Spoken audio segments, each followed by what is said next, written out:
first things first. Jenna Wolf, Nick Wright, Kevin Wilds, and Brandon Marshall. And Brandon, I want to officially welcome you to the My Internet Went Out Club. We've all experienced it. We've all dealt with it. Unfortunately for you, it happened on day 2. You hustled. You got to another studio with better Wi-Fi. Thanks. What's up? I don't believe you guys. I spent 13 years in the NFL and I've never been hazed. You guys cut out my internet. It took all of one day, and he fell for our first hazing. All right, well, let's start with our top story this morning, Brandon. Blazers, Lakers, Game 4 last night. And enough, I'm being honest, it was really just Lakers. 43 first-quarter points for the Lakers. They never looked back. LeBron carried all with 30. Dame Lillard tried to, but could not. Finished with 11.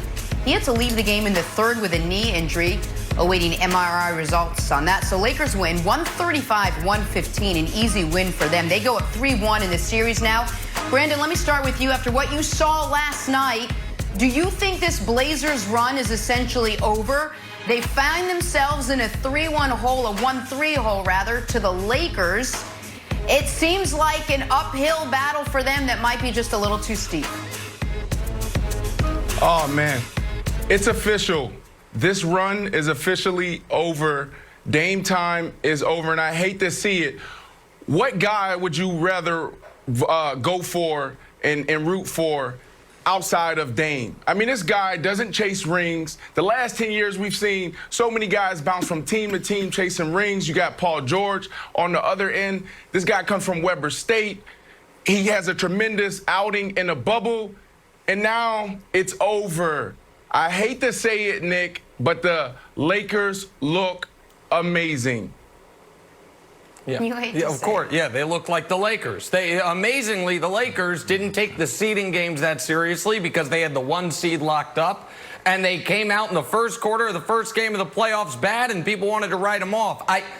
Listen, first of all, I hope Dame's knee is okay. There would be nothing more unfair to Dame and the Blazers fans if it ends up being a bad thing that they made the playoffs, that he has to go into next season with some type of injury or after some type of procedure because he hurt himself in Game 4 of the first round. So let's hope his knee's okay. But outside of the injury, you mentioned, Brandon, Dame does things the right way, doesn't chase rings, stays in one place.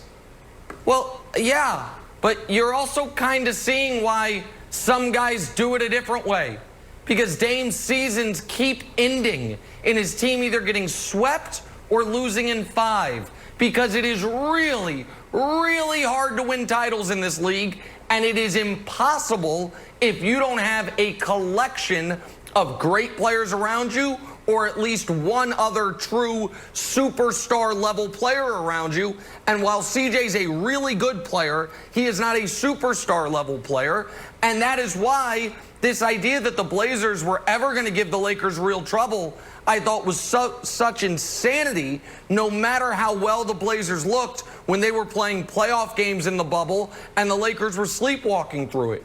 You saw Brandon, you've seen laid to bear throughout the last 3.5 games, all the structural advantages the Lakers have. Yeah. They are a great defensive team. They have the best player on the court. They are far more physical, and they can survive bad shooting nights when the Blazers can't. Like, there were a lot of, to me, flashing red lights warning any folks who thought the Blazers could beat this Lakers team, and you've really seen it over the last 3 games, Brandon.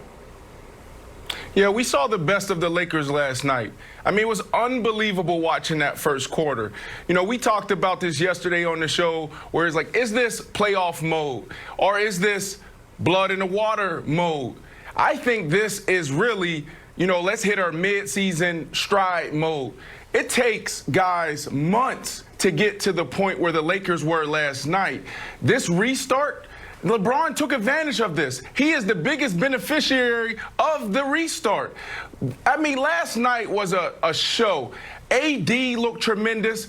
Kuz was hitting his shots. Green was hitting their shots. I don't see how this team loses because you're right on. They play defense. They can score in the paint.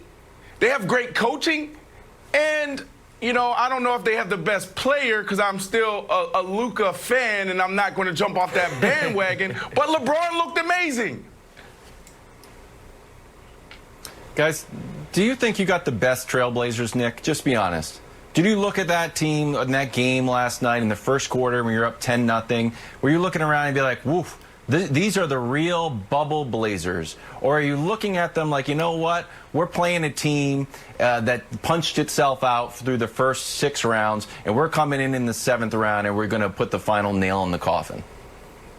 No, I looked at a team that knew they were beat because they were up against, again, it's been a decade, America. If you want to beat playoff LeBron, you better have 4 Hall of Famers on your team. That's the barrier for entry. You want to beat playoff, then count them off. Oh, you gotta have 3 no doubt Hall of Famers and probably 4. That's been the rule in this league ever since the Tenor Finals against the Mavs. Nick put Draymond in the Hall of Fame. Now he's trying to walk it back. You just put Draymond in the Hall of Fame, and now you're trying to walk it back. Draymond's a no doubt Hall of Famer. Draymond's a Hall of Famer. Okay, good. No doubt Hall of Famer. Good. Explain that. I agree. I just thought you were trying to walk it back. Because he... No, Draymond Green was the 3rd most important player on one of the 2... No doubt. No, but go back. The Spurs too. They had 4 no doubt Hall of Famers in Kawhi and Duncan and Manu and Tim. Like, that's the barrier for entry. And folks are going to keep forgetting that. And so what the Blazers were was mentally defeated because they're like, God dog it. This guy, this is our reward for the unbelievable bubble stretch we had. So it's not that the Blazers punched themselves out. It's that they got punched out by going up against the LeBron James team, Jenna. You made such an interesting point earlier, Nick, and Wilds, I'll ask you, would the Blazers have almost been in better shape heading into next season had they not even made the playoffs or played great in the bubble and just came close with tons of optimism? Everybody's healthy. Everyone's on the bandwagon. Now they seem a little more deflated. Dame might be hurt. You're not sure what state of mind they're in heading into next season. You almost wonder if they would have been in better shape had they not even made the playoffs, Wilds. Your Blazers. I think it's a good question, Jenna. I think there's a question of, like, win the bubble, lose the war. You fight to get into the playoffs only to be sort of spent. And I think when game 2 you're down 33, game 3 you're down 14, game 4 you're down 38. That's not like a quality team. That's a team that is just spent. So the question is, like, would I rather be the Suns and have that post game and say, like, wow, we're really looking up, our future is bright? Or are you looking at the Blazers like, hey, we had our moment, we peaked. Should we blow up this team? Should we move Melo to New York so he can have his real homecoming, which is what I want? But yeah, I think I'd rather be the Suns, to be honest with you. Well, Brandon, let me ask you. Let's assume. Listen. Assume Dame is not seriously injured. Yeah. If Dame's seriously injured, then the worst thing that ever happened to them is Karis LeVert missing that shot. Karis LeVert makes that shot, they're not even there. So let's just assume Dame is healthy. What do you think? Who do you think feels better, Brandon, if Dame's healthy? Players on the Suns who went 8-0 in the bubble and just missed out, or the Blazers who fought their way into the postseason and looks like it's going to be a gentleman's sweep in 5? As a player, who do you think feels better?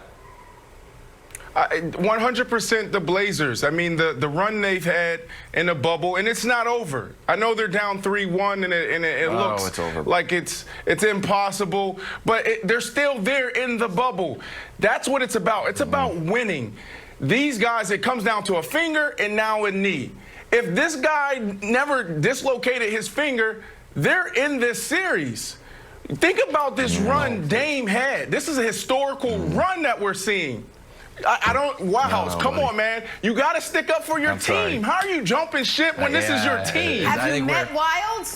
It's not what he does. We're far. We're far away from a finger. I think we need a whole nother. It wasn't just a finger. Wilds ready to blow it up. Blow it up. Lakers can close out the series. I'm not ready to blow it up. I'm ready to do some severe remodeling. Hey, we got to talk some football on the other side. Who's happier than Cam Newton right now? Nobody, says Cam Newton. Talking Patriots next. First things first.